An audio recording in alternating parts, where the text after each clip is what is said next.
Ndërkohë, shumë shpesh e kemi ndëgjuar, e lut Benartin edhe fotografitë e doktor Ardite që i kemi, këto është një procedurë e thyrë, apo? Kjo është procedura e thyrjes të gurëve, do më thonë me laser, që quhet ores litotripsia me litolapaksi, kur përmes rrugëve natyrale urinare hymi deri në fshikën urinare dhe për ato ne hymi në ureter dhe rrjedhimisht deri te guri, të cilin e thejmë në fragmente më të ima, edhe që ato fragmente pastaj i nxirrim jashtë dhe i largojmë.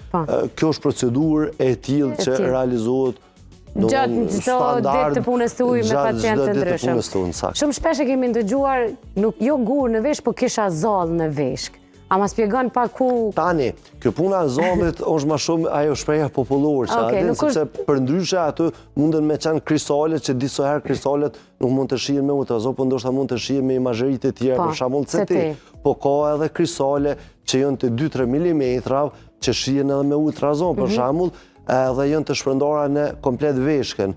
Po, adi nuk është ashtu ai termi e paske veshkën plot zall. Po, që se shumë... Sa i mundet me konë një kristal ose 2 kristal, për shembull mikrolitit që ne quajmë ka 2-3 mm, po zakonisht nëse pacient nuk ka pengesa të rrjedhës së urinës, ato kanë me u eliminu në mënyrë spontane, po hetu fare. A ju shkaktojnë infekcione urinare këto kristale? Varet nga guri që është. Ka guri që shkaktojnë infekcione urinare. Dhe është simptoma e parë pastaj se infekcione? Dhe simptoma e parë është infekcione.